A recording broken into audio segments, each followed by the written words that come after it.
नमस्कार, मैं ऋचा सिंह और आप देख रहे हैं सी न्यूज़ भारत। वक्त हो चुका है न्यूज़ बुलेटिन का। इस बुलेटिन में बात करेंगे मुरादाबाद की, जहां ग्रामीणों ने कूड़े घर का किया विरोध, सफाई कर्मियों से की अभद्रता, और दिखाएंगे पाकुड़ में कैसे श्रावण मास को देखते हुए निःशुल्क सेवा शिविर का किया गया आयोजन। इन तमाम खबरों पर होगी विस्तार से चर्चा। खबर झांसी से जमीन के कारोबार में माहिर दो लोगों ने ऐसा खेल खेला कि सरकारी मशीनरी भी कागजों में उलझ कर रह गई। लगभग 50 वर्ष पूर्व सन 1974 में तुलसीदास निवासी पठापुरा दतिया मध्य प्रदेश ने अपने भतीजे हरिराम के नाम पर अपनी चल अचल संपत्ति की वसीयत की थी, जो कि आज तक भू अभिलेख में नहीं चढ़ पाई। और इसी बीच दो लोगों ने तीसरे व्यक्ति से मिलकर खेल कर दिया। आज जिलाधिकारी कार्यालय में हरिराम पुत्र मुन्नालाल निवासी वार्ड नंबर 6 राव का बाग मोहल्ला पठापुरा दतिया जिला मध्य प्रदेश ने प्रार्थना पत्र देकर धोखाधड़ी से एग्रीमेंट करने वालों के विरुद्ध कार्रवाई किए जाने की मांग की है। जिलाधिकारी कार्यालय में दिए गए प्रार्थना पत्र में हरिराम ने बताया कि जब वो 13 साल के थे, उसी वक्त उनके चाचा तुलसीदास ने उनके नाम पर चल अचल संपत्ति की थी। तुलसीदास की ससुराल झांसी के ग्राम सिजवाहा में है। तुलसीदास की कोई संतान नहीं हुई तो उन्होंने अपने भतीजे हरिराम के नाम अपने पट्टे की 4 एकड़ जमीन को वसीयत कर दिया, जिसका मुकदमा भू राजस्व न्यायालय में विचाराधीन है। इसी दौरान सिजवाहा निवासी एक व्यक्ति फर्जी दस्तावेजों के आधार पर तुलसीदास का पुत्र बन बैठा। वहीं झांसी निवासी 2 व्यक्तियों ने हरिराम के साथ धोखाधड़ी कर जमीन का एग्रीमेंट कर लिया और सिजवाहा निवासी फर्जी तीसरे व्यक्ति से मिलकर जमीन के लगभग 24 प्लॉट 3 लोगों ने मिलकर बेच डाले, जिसका हरिराम को कोई पैसा भी नहीं मिला। जमीन हरिराम को उसके चाचा ने वसीयत की थी। अभी तक भू राजस्व न्यायालय में मामला विचाराधीन है। इसके बाद भी कैसे फर्जी एग्रीमेंट कराकर तीनों लोगों ने उसकी जमीन का सौदा कर लिया। जब इसकी भनक हरिराम को हुई तो उन्होंने इससे पूर्व कई शिकायती पत्र दिए, परंतु कोई कार्यवाही नहीं हुई, क्योंकि हरिराम पढ़े लिखे नहीं हैं और केवल हस्ताक्षर करना जानते हैं। वहीं हरिराम चाहते हैं कि उन्हें न्याय मिले और उनकी जमीन उन्हें वापस मिले। हमारा शिव कुमार यादव, तो ये हमारे पिताजी हैं, दतिया के निवासी, हम पठापुरा के हैं, हरिराम यादव। क्या मामला लेके आए? हमारे पिताजी के चाचा थे, जो सगे चाचा, उनकी कोई संतान थी नहीं, पुत्र ना पुत्री, उनकी कोई संतान नहीं थी। उनकी ससुराल थी सजवाए, उनकी ससुराल में कोई उनके सगे कोई सारे थे नहीं, दादी अकेली थी, अपनी पिता की अकेली संतान। 4.5 एकड़ जमीन उन्होंने खुद खरीदी, बकाया 6.5 एकड़ उनकी पत्नी की थी, वही दादी की जमीन होने के कारण। उनकी दतिया में भी जमीन थी, दतिया में पठापुरा में निवास करती थी उनकी, वहाँ पे भी जमीन, यहाँ पे। इसलिए उनकी कोई संतान नहीं होने के कारण अपने छोटे भाई के बड़े लड़के को अपनी वसीयत लग गए, हमारे पिता को नाबालिग 1974 में वसीयत लग गए वे दतिया रजिस्टर्ड ऑफिस में। हमारी चल अचल संपत्ति हमारे भतीजे की है, चल अचल पूर्ण यूपी एमपी की। एमपी में तो नामांतरण हो गया 91 में, यूपी की जमीन थी जो कुछ सजवाए के खेती करते थे बटिया से, उनने हरजी पुत्र बन गए भी हमारे दादाजी के, जो वसीयत में लग गए। हमारी कोई संतानें नहीं है, उनके बतौर वारिस बन गए, सपा के भूमाफिया कुछ वारिस बन गए। हमने नामांतरण के लिए आए, हमारे कोई रिश्तेदार थे, उनने राकेश यादव हैं जो भूमाफिया सपा के, राकेश यादव नंगरा पीतम्बरा टेवर्स वाले, उनने कहा हम तुम्हारा नामांतरण चढ़वा देंगे रजिस्टर वसीयत तहसील से। ब्यूरो रिपोर्ट, सी न्यूज़ भारत। जनपद मुरादाबाद बिलारी के गांव खाबरी अव्वल के कुछ ग्रामीणों ने गांव के नजदीक बने कूड़े घर का विरोध करते हुए कूड़ा ला रहे सफाई कर्मियों से अभद्रता व कूड़ा न डालने की चेतावनी देकर कूड़ा गाड़ी को वापस कर दिया। सफाई कर्मियों ने इसकी शिकायत चेयरमैन से की। मजबूरन चेयरमैन रघुराज सिंह यादव, नगर के सभी वार्ड सभासद, सफाई कर्मियों ने तहसील संपूर्ण समाधान दिवस में पहुंचकर शिकायत दर्ज कराई। इस दौरान सभी सफाई कर्मचारियों ने प्रदर्शन भी किया और सफाई कर्मियों के साथ हुई अभद्रता और कूड़ा घर का विरोध कर रहे लोगों की गिरफ्तारी की मांग की। तो तकलीफ नहीं हुई, शायद अब पता नहीं रघुराज यादव आया तभी उसमें दिक्कत हो रही है कि वहाँ कूड़ा उन्हें दिखाई देने लगा, पहले दिखाई नहीं देता था। उसमें से कुछ लोग जो कि कहीं और से रिमोट चलता है उनका, वो लोग आज आके मेरी कर्मचारियों के साथ बदतमीजी कर रहे थे, जिसके लिए बहुत मैं उनकी घोर निंदा करता हूँ इसकी, कि कम से कम इस चीज़ पे ना उतरे कि मेरे कर्मचारियों के साथ कोई गलत व्यवहार करेगा। अगर कोई गलत करेगा तो मेरा बोर्ड और मैं हमेशा उनके साथ खड़े हैं और खड़े रहेंगे। गलत कार्य कोई बर्दाश्त नहीं किया जाएगा किसी भी कीमत पर। अपनी कोई बात रखें तो आके रखें कोई। अगर पहले गांव वालों ने, पीछे पंचायत भी हो चुकी थी हमारी एसडीएम महोदय के साथ में, जिसमें बात हुई थी कि हम उसके बाहर गंदगी नहीं करेंगे। हमने पूरा साफ करा दिया। हम अपने डंपिंग ग्राउंड पे काम कर रहे हैं। कूड़ा निस्तारण की बात हुई थी तो उसमें हमने समय लिया कि 6 महीने का अंदर हम निस्तारण करा देंगे। उस पर भी हमारी काम चल रहा है। बाकायदा हमने उसके लिए पैसा भी मंजूर कराने के लिए फाइल डाल दी है। और उसके अंदर से जो कूड़ा है वो एक भराव के अंदर भी डालना, रात में भराव डल रहा था, उसमें रात को कुछ लोग दारू पी के पहुंच गए और उनके साथ बदतमीजी की, मगर ये अब बदतमीजी बर्दाश्त नहीं की जाएगी। जो है ना बदतमीजी बढ़ाने के, हम तो कई एंगल से बनाना चाह रहे हैं। सुनो, हमारा बोर्ड समस्या निपटाने के लिए ही बना है। जनता ने जो हमें चुना है वो इसीलिए चुना है और समस्या निपटाई गई मौके पे। लेकिन अब कुछ जो है गलत मानसिकता के, ओछी मानसिकता के लोग जो कि तथा कथित नेतागिरी करने के नाम पर वसूली करते हैं, वो लोग आज कर्मचारियों को धमकाए हैं। उसके चक्कर में सारा बोर्ड जो है चेयरमैन साहब के साथ अपने कर्मचारियों के समर्थन में आया है। अगर उनके साथ कोई घटना घटती है, जैसे आज उन्होंने कहा कि आगजनी करेंगे और जान से मार देंगे, कर्मचारियों को वहाँ से भागना पड़ा मौके से। अगर ऐसी कोई घटना घटती है तो पूरा बोर्ड की आज ये सहमति बनी है कि सारे कर्मचारी सफाई व्यवस्था ठप कर देंगे। जी क्या नाम है आपका? अजय कुमार जी, कहाँ रहते हैं? बिलारी में। क्या कुछ मामला हुआ?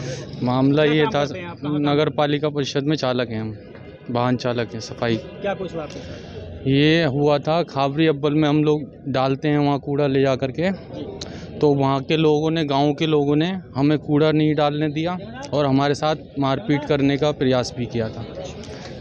काफ़ी लोग इकट्ठे हो गए थे, हमें वहाँ पे घेर लिया गया था उन्होंने और काफ़ी उन्होंने हमारे साथ में बदतमीजी करी। लगभग कितनी गाड़ियाँ चलती हैं उधर? उधर 8 से 10 गाड़ियाँ जाती हैं रोज़, डेली पर डे। इसकी शिकायत की आपने? किससे? शिकायत नगर पालिका में भी की थी हमने।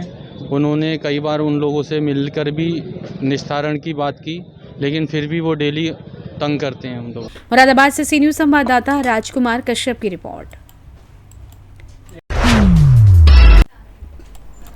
खबर पाकुड़ से, जहां प्रत्येक वर्ष की भांति इस वर्ष भी प्रत्येक सोमवारी को सत्य सनातन संस्था जिले के विभिन्न मंदिरों में निःशुल्क सेवा शिविर लगाकर शिव भक्तों श्रद्धालुओं के बीच बेलपत्र, गंगा जल, कच्चा दूध, पुष्प इत्यादि का वितरण करने का कार्य कर रही है।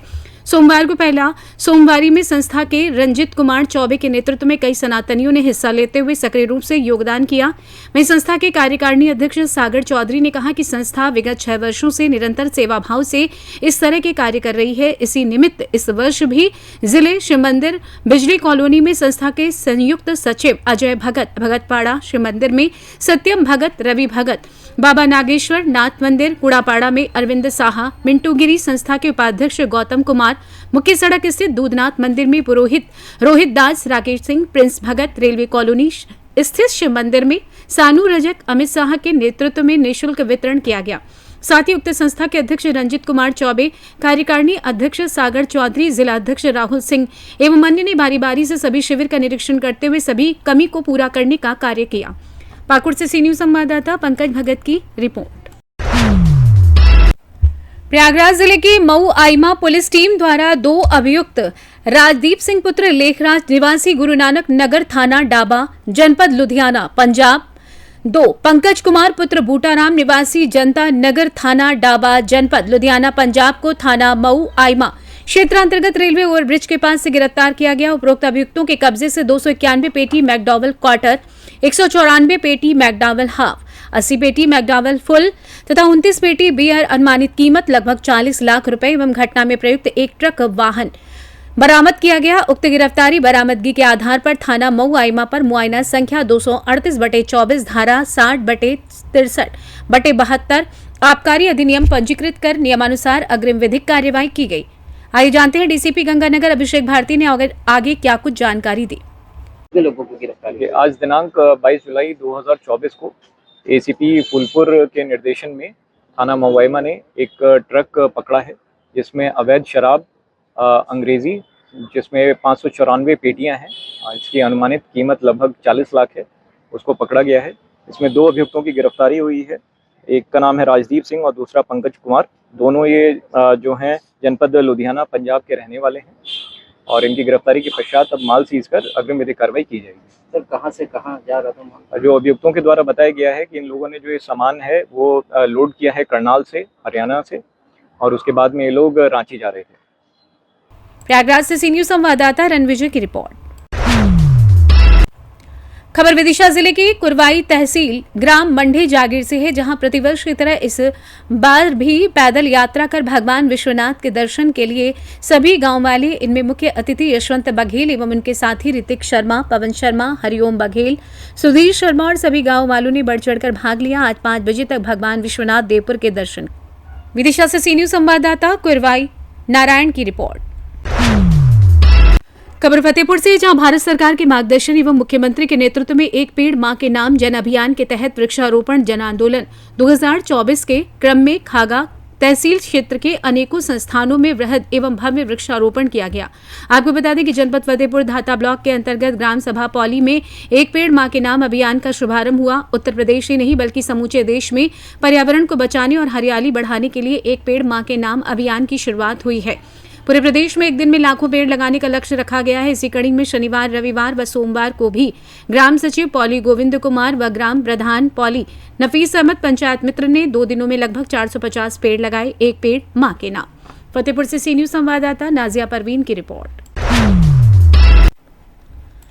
कैमूर जिले के रामगढ़ थाना क्षेत्र के नोनार गांव में नीरज सिंह की ईंट पत्थर से कूच कर हत्या कर दी गई थी। मामले का पुलिस ने खुलासा करते हुए छोटे भाई की पत्नी के साथ अवैध संबंध में नीरज की हुई थी हत्या। वहीं कैमूर एसपी ललित मोहन शर्मा ने मामले की पुष्टि करते हुए आरोपी भाई को पुलिस ने गिरफ्तार कर लिया है, जिस पर प्रेस वार्ता कर कैमूर एसपी ललित मोहन शर्मा ने बताया कि आज रामगढ़ थाना क्षेत्र के नोनार गांव में एक व्यक्ति का शव बरामद किया गया था।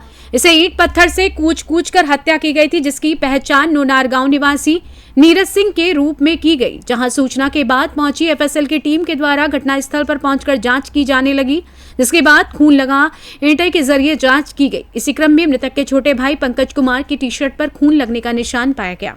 इसके बाद शक के आधार पर मृतक नीरज सिंह के भाई पंकज सिंह से पूछताछ की गई तो उसने अपना अपराध स्वीकार कर लिया और बताया कि उसका बड़ा भाई उसकी पत्नी के साथ अवैध संबंध थे, जिसका छोटा भाई हमेशा विरोध करता था।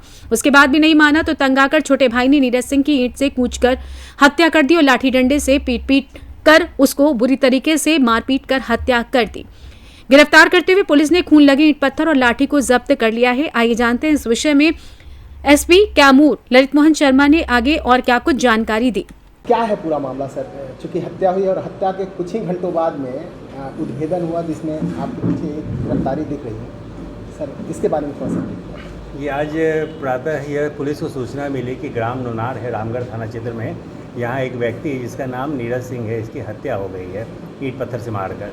तत्काल पुलिस की टीम, एफएसएल की टीम, डीआईओ की टीम, डीएसपी, एसएचओ सभी वहाँ पहुँचे। वहाँ से कुछ हम लोगों को संदेह हुआ, वहाँ से एरिया का विश्लेषण किया गया, कुछ ब्लड का विश्लेषण देखा गया। तो इसमें जो मृतक का भाई है उसके शरीर पर भी कुछ खून का निशान मिला, जो एफएसएल टीम ने कलेक्ट किया। इसके बेसिस पे संदेह हुआ। फिर रात में 2:30 बजे ये अपने घर गया था, ये भी पता चला हम लोग को सीरिया एनालिसिस से। इसके बेसिस पे हम लोगों ने इससे हिरासत में लेकर संदिग्ध को गहन पूछताछ हम लोगों ने किया है। पूछताछ के क्रम में इसने अपने अपराध को स्वीकार किया है। घटनास्थल से जो भी ईंट पत्थर जहाँ खून लगा था, जिसका उपयोग किया गया था हत्या करने में, वो भी हम लोगों ने जब्त। कैमूर से सी न्यूज संवाददाता ओम प्रकाश तिवारी की रिपोर्ट। खबर रामपुर से है, जहां मिलक तहसील क्षेत्र में दिल्ली बरेली के बीच राष्ट्रीय राजमार्ग पर सावन के पहले ही सोमवार को बड़ा हादसा हुआ है।